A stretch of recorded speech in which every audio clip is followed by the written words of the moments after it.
पाठ करते हैं मुंशी प्रेमचंद की कहानी सदगति का। दुखी चमार द्वार पर झाड़ू लगा रहा था और उसकी पत्नी झुरिया घर को गोबर से लीप रही थी। दोनों अपने अपने काम से फुर्सत पा चुके तो चमारिन ने कहा, तो जाके पंडित बाबा से कहो आओ ना, ऐसा ना हो कि चले जाएं। दुखी, हाँ जाता हूँ, लेकिन यह तो सोच बैठेंगे किस चीज पर। झुरिया, कहीं से खाट ना मिल जाएगी, ठकुराने से मांग लाना। दुखी, तू तो कभी कभी ऐसी बात कह देती है कि देह जल जाती है। ठकुराने वाले मुझे खटिया देंगे? आज तक तो घर से निकलती नहीं, खटिया देंगे। कैथाने में जाकर एक लोटा पानी मांगू तो ना मिले, भला खटिया कौन देगा? हमारे उपले सेठे भूसे लकड़ी थोड़े ही है कि जो चाहे उठा ले जाए। ला अपनी ही खटोली धोकर रख दे, गर्मी के तो दिन है, उनके आते आते सूख जाएगी। झुरिया, वह हमारी खटोली पर बैठेंगे नहीं, देखते नहीं कितने नेम धर्म से रहते हैं। दुखी ने जरा चिंतित होकर कहा, हाँ यह बात तो है, महुआ के पत्ते तोड़कर एक पत्तल बना लूं तो ठीक हो जाए। पत्तल में बड़े बड़े आदमी खाते हैं, वह पवित्र हैं, तो ला डंडा पत्ते तोड़ लूं। झुरिया, पत्तल में बना लूंगी, तुम जाओ, लेकिन हाँ उन्हें सीधा भी तो दे देना होगा, अपनी थाली में रख दूं। दुखी, अरे ऐसा गजब मत करना, नहीं तो सीधा भी जाए और थाली भी फूटे। बाबा थाली उठाकर पटक देंगे, उनको बड़ी जल्दी किरोध चढ़ आता है। किरोध में पंडिताइन तक को नहीं छोड़ते, लड़के को तो ऐसा पीटा कि आज तक टूटा हाथ लिए फिरता है। पत्तल में सीधा भी देना, हाँ, मुदा तू छूना मत। झूरी गोड़ की लड़की को लेकर शाह की दुकान से सब चीजें ले आना, सीधा भरपूर हो, सेर भर आटा, आध सेर चावल, पाव भर दाल, आध पाव घी, नून, हल्दी और पत्तल के किनारे 4 आने पैसे रख देना। गोड़ की लड़की ना मिले तो भुर्जिन के हाथ पैर जोड़कर ले आना। तू कुछ छूना मत, नहीं गजब हो जाएगा। इन बातों की ताकीद करके दुखी ने लकड़ी उठाई और घास का एक बड़ा सा गट्ठा लेकर पंडित जी से अर्ज करने चला। खाली हाथ बाबा जी की सेवा में कैसे जाता, नजराने के लिए उसके पास घास के सिवाय और क्या था। उसे खाली हाथ देखकर तो बाबा दूर से ही दुत्कारते।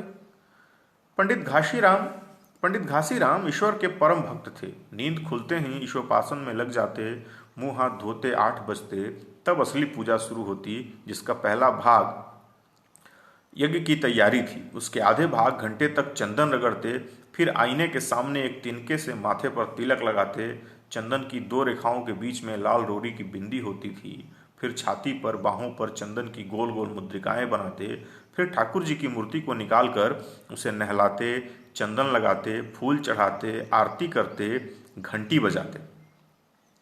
10 बजते बजते वह पूजन से उठते और भान छान कर बाहर आते। तब तक 2-4 जजमान द्वार पर आ जाते। ईशोपासन का तत्काल फल मिल जाता। यही उनकी खेती थी। आज वह पूजन गृह से निकले तो देखा दुखी चमार घास का एक गट्ठा लिए बैठा है। दुखी उन्हें देखते ही उठ खड़ा हुआ, उन्हें साष्टांग दंडवत करके हाथ बांध कर खड़ा हुआ। वह तेजस्वी मूर्ति देखकर उसका हृदय श्रद्धा से परिपूर्ण हो गया। कितनी दिव्य मूर्ति थी। छोटा सा गोल मटोल आदमी, चिकना सिर, फूले गाल, ब्रह्म तेज से प्रदीप्त आंखें, रोरी और चंदन देवताओं की भांति प्रतिभा प्रदान कर रही थी। दुखी को देखकर श्रीमुख से बोले, आज कैसे चला रे दुखिया? दुखी ने सिर झुकाकर कहा, बिटिया की सगाई कर रहा हूं महाराज, कुछ साइद सगुन विचारना है, कब मर्जी होगी? घासीराम, आज मुझे छुट्टी नहीं, हाँ सांस तक आ जाऊंगा। दुखी, नहीं महाराज, जल्दी मर्जी हो जाए तो सब ठीक कर आया हूं। यह घास कहाँ रख दूं? इस गाय के सामने डाल दे, और सुन, जरा झाड़ू लेकर द्वार को साफ कर दे। यह बैठक भी कई दिन से लीपी नहीं गई, उसी से गोबर से लीप दे, तब तक मैं भोजन कर लूं, फिर जरा आराम करके चलूंगा। हाँ, यह लकड़ी भी चीर देना, खलिहान में 4 खांची भूसा पड़ा है, उसे भी उठा लाना और भूसौल में रख देना। दुखी फौरन हुक्म की तामील करने लगा। द्वार पर झाड़ू लगाई, बैठक से गोबर लिपा। तब तक 12 बज गए। पंडित जी भोजन करने चले गए। दुखी ने सुबह से कुछ नहीं खाया था। उसे भी जोर की भूख लगी, पर वहाँ खाने को क्या धरा था? घर यहाँ से मील भर था, वहाँ खाने चला जाए तो पंडित जी बिगड़ जाए। बेचारे ने भूख दबाई और लकड़ी फाड़ने लगा। लकड़ी की मोटी सी गांठ थी, जिस पर पहले कितने ही भक्तों ने अपना जोर आजमा लिया था। वह दमखम के साथ लोहे से लोहा लेने के लिए तैयार था। दुखी घास छीलकर बाजार ले जाता था। लकड़ी चीरने का उसे अभ्यास न था। घास उसके खुरपे के सामने सिर झुका देती थी। यहाँ कस कस कर कुल्हाड़ी पर भरपूर हाथ लगाता, पर उस गांठ पर निशान तक न पड़ता। कुल्हाड़ी उचट जाती, पसीने में तर तर हाँफता था, थक कर बैठ जाता था, फिर उठता था। हाथ उठाए न उठते थे, पांव कांप रहे थे, कमर न सीधी होती थी, आंखों तले अंधेरा हो रहा था, सिर में चक्कर आ रहे थे, तितलियां उड़ रही थीं, फिर भी अपना काम किए जाता था। अगर एक चिलम तंबाकू पीने को मिल जाती तो शायद कुछ ताकत आ जाती। उसने सोचा, यहाँ चिलम और तंबाकू कहाँ मिलेगी? बामनों का पूरा है। बामन लोग हम नीच जातों जातों की तरह तंबाकू थोड़े ही पीते हैं।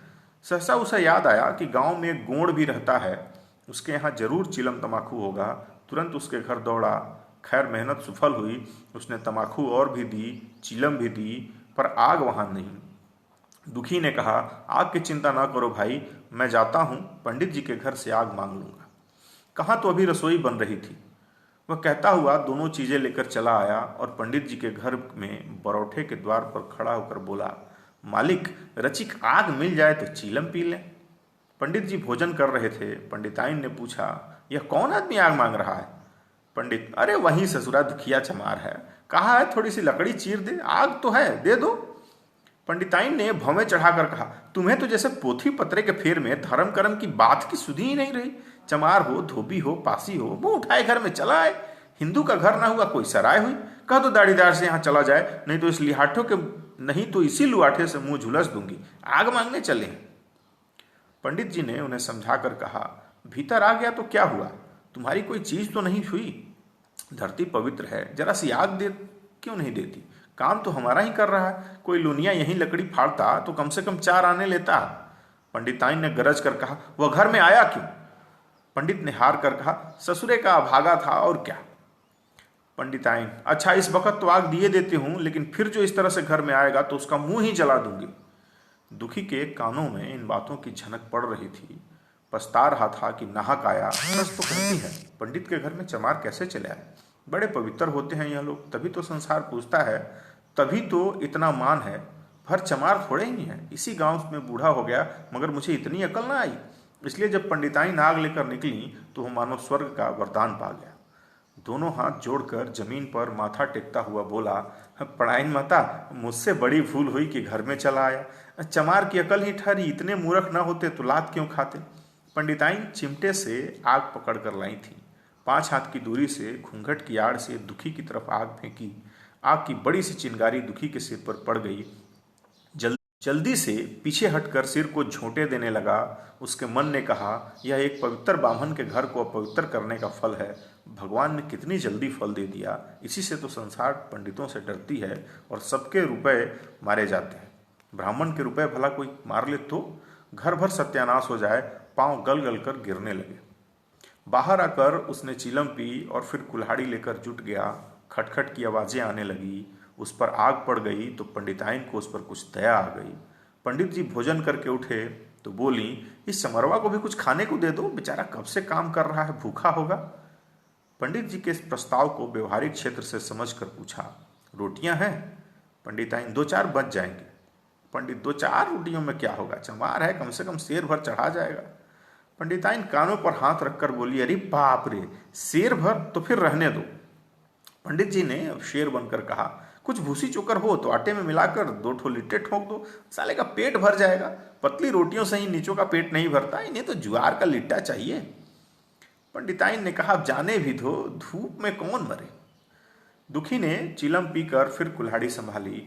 दम लेने से जरा हाथों में ताकत आ गई थी। कोई आध घंटे तक फिर कुल्हाड़ा चलाता रहा, फिर बेदम होकर वहीं सिर पकड़कर बैठ गया। इतने में वहीं गोंड आ गया। बोला, क्यों जान देते हो बूढ़े दादा, तुम्हारे फटे यह गांठ न फटेगी, नाहक हलकान होते हो।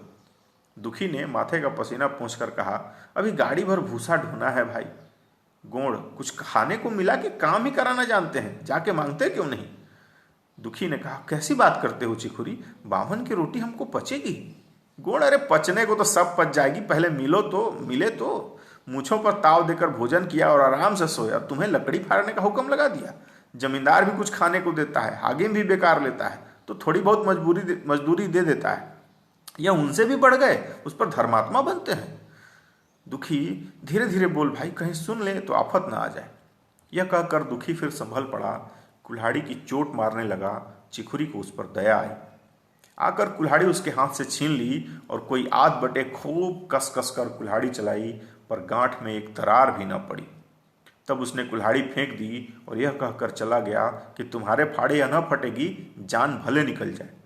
दुखी सोचने लगा, बाबा ने यह गांठ कहाँ रख छोड़ी थी कि फाड़े नहीं पड़ती, कहीं दरार तक नहीं पड़ती। मैं कब तक इसे चीरता रहूंगा। अभी घर पर 100 काम पड़े हैं, कार परोजन का घर है, एक न एक चीज घटी ही रहती है, पर इन्हें क्या इसकी चिंता है। चलो तब तक भूसा ही उठा लूं, कह दूंगा बाबा आज तो लकड़ी नहीं फटी, कल आकर फाड़ दूंगा। उसने झौवा उठाया और भूसा ढोने लगा। खलियान यहां से 2 फरलांग से कम न था। अगर झौवा खूब भर भर लाता तो काम जल्द खत्म हो जाता, लेकिन फिर झौवे को उठाता कौन। अकेला भरा हुआ झौवा उससे न उठ सकता था, इसलिए थोड़ा थोड़ा लाता था। 4 बजे कहीं भूसा खत्म हुआ। पंडित जी की नींद भी खुली। मुंह हाथ धोया, पान खाया और बाहर निकले। देखा तो दुखी झौवे पर सिर रखे सो रहा है। जोर से बोले, अरे दुखिया, तू सो रहा है? लकड़ी तो अभी ज्यों की त्यों पड़ी हुई है। इतनी देर तू करता क्या रहा? मुट्ठी भर भूसा दोने से संझा कर दी, ऊपर सो रहा है। उठा ले कुल्हाड़ी और लकड़ी फाड़ डाल। तुझसे जरा सी भी लकड़ी नहीं फटती, अब फिर साइत भी वैसी नहीं निकलेगी। फिर मुझे अब दोष मत देना। इसी से कहा है कि नीच के घर में खाने को हुआ तो उसकी आंख बदली। दुखी ने फिर कुल्हाड़ी उठाई और जो बातें पहले से सोच रखी थी वह सब भूल गई। पेट पीठ में धंसा जाता था। आज सवेरे जलपान तक न किया था, अवकाश ही न मिला। उठना भी पहाड़ मालूम होता था। जी डूब जाता था, पर दिल को समझा कर उठा। पंडित हैं, कहीं साइट ठीक न बिचारे तो फिर सत्यानाश ही हो जाए। तभी तो संसार में इतना मान है। साइट ही का तो खेल है, जिसे चाहे बिगाड़ दें। पंडित जी गांठ के पास आकर खड़े हो गए और बढ़ावा देने लगे। हाँ, मार कस के और कस के मार, अबे जोर से मार, तेरे हाथ में जैसे दम ही नहीं है, लगा कस के। खड़ा सोचने क्या लगता है? हाँ हाँ, बस बस, लकड़ी फटी ही चाहती है, दे उसी दरार पर। दुखी अपने होश में न था। न जाने कौन सी गुप्त शक्ति उसके हाथों को चला रही थी। वह थकन, भूख, कमजोरी सब मानो भाग गई। उसे अपनी बाहुबल पर स्वयं आश्चर्य हो रहा था। एक एक चोट वज्र की तरह पड़ती थी। आध घंटे तक वह इसी उन्माद की दशा में हाथ चलाता रहा, यहाँ तक कि लकड़ी बीच से फट गई और दुखी के हाथ से कुल्हाड़ी छूटकर गिर पड़ी। इसके साथ ही वह भी चक्कर खाकर गिर पड़ा। भूखा प्यासा थका हुआ शरीर जवाब दे गया। पंडित जी ने पुकारा, उठ के 2-4 हाथ और लगा दे, पतली पतली चैलियां हो जाएं। दुखी न उठा। अब उसे दिक करना उचित न समझा। पंडित जी ने भीतर जाकर बूटी छानी, शौच गए, स्नान किया और पंडिताई बाना पहनकर बाहर निकले। दुखी अभी तक वहीं पड़ा हुआ था। जोर से पुकारा, अरे क्या पड़े ही रहोगे दुखी? चलो तुम्हारे ही घर चल रहा हूं, सब सामान ठीक ठीक है ना? दुखी फिर भी न उठा। अब पंडित जी को कुछ शंका हुई। पास जाकर देखा तो दुखी अकड़ा पड़ा हुआ था। बदहवास होकर भागे और पंडिताइन से बोले, दुखिया तो जैसे मर गया। पंडिताइन हकबका कर बोली, वह तो अभी लकड़ी चीर रहा था ना? पंडित, हाँ, लकड़ी चिरते चिरते मर गया, अब क्या होगा? पंडिताइन ने शांत होकर कहा, होगा क्या? चमरौने में कहला भेजो, मुर्दा उठा ले जाए। एक क्षण में गांव भर में खबर हो गई। पूरे में ब्राह्मणों कहीं बस्ती थी, केवल एक घर गोण का था। लोगों ने उधर का रास्ता छोड़ दिया। कुएं का रास्ता उधर से ही था। पानी कैसे भरा जाए? चमार की लाश के पास से होकर पानी भरने कौन जाए? एक बुढ़िया ने पंडित जी से कहा, अब मुर्दा फुंकवाते क्यों नहीं? कोई गांव में पानी पिएगा या नहीं? इधर गोंड ने चमरौने जाकर खबर कर दिया, खबरदार, मुर्दा उठाने मत जाना, अभी पुलिस की तहकीकात होगी। दिल लगी है कि एक गरीब की जान ले ली। पंडित होंगे तो अपने घर के होंगे, लाश उठाओगे तो तुम भी पकड़े जाओगे। इसके बाद ही पंडित जी पहुंचे, पर चमराने का कोई आदमी लाश उठाकर लाने को तैयार न हुआ। हाँ, दुखी की स्त्री और कन्या दोनों हाय हाय करती वहां चली और पंडित जी के द्वार पर आकर सिर पीट पीट कर रोने लगी। उसके साथ 10-5 और चमारिनें थीं। कोई रोती थीं, कोई समझाती थीं, पर चमार एक भी न था। पंडित जी ने चमारों को बहुत धमकाया, समझाया, मिन्नत की, पर चमारों के दिल पर पुलिस का रोब छाया हुआ था। एक भी न मिनका। आखिर निराश होकर लौट गए। आधी रात तक रोना पीटना जारी रहा। देवताओं का सोना मुश्किल हो गया, पर लाश उठाने कोई चमार न आया। और ब्राह्मण चमार की लाश कैसे उठाते? भला ऐसा किसी शास्त्र पुराण में लिखा है? कहीं कोई दिखा दे। पंडिताइन ने झुंझलाकर कहा, इन डाइनों ने तो खोपड़ी चाट डाली, सभी का गला भी नहीं पकता। पंडित ने कहा, रोने दो चुड़ैलों को, कब तक रोएंगी? जीता था तो कोई बात ना पूछता था, मर गया तो सब कोलाहल मचाने के लिए सबकी सभा पहुंची। पंडिताइन, चमार का रोना महसूस मनहूस होता है। हाँ, बहुत मनहूस। पंडिताइन, अभी से दुर्गंध उठने लगी। चमार था ससुरा कि नहीं? साद असाद किसी का विचार है इन सबों को? पंडिताइन, इन सबों को घिन भी नहीं लगती। पंडित, भ्रष्ट हैं सब। रात तो किसी तरह कटी, मगर सवेरे भी कोई चमार ना आया। चमारिनें भी रो पीट कर चली गईं। दुर्गंध कुछ कुछ फैलने लगी। पंडित जी ने एक रस्सी निकाली, उसका फंदा बनाकर मुर्दे के पैर में डाला और फंदे को खींचकर कस दिया। अभी कुछ कुछ धुंधला था। पंडित जी ने रस्सी पकड़कर लाश को घसीटना शुरू किया और गांव के बाहर घसीट ले गए। वहां से आकर तुरंत स्नान किया, दुर्गा पाठ किया और फिर घर में गंगा जल छिड़का। उधर दुखी की लाश को खेत में गीदड़ और गिद्ध, कुत्ते और कौवे नोच रहे थे। यही जीवन पर्यंत की भक्ति, सेवा और निष्ठा का पुरस्कार था। तो धन्यवाद और आज की कहानी को सुनने के लिए। तो घर में रहिए, स्वस्थ रहिए, सुरक्षित रहिए। कल मिलते हैं एक और नई कहानी के साथ। जय हिंद, जय भारत।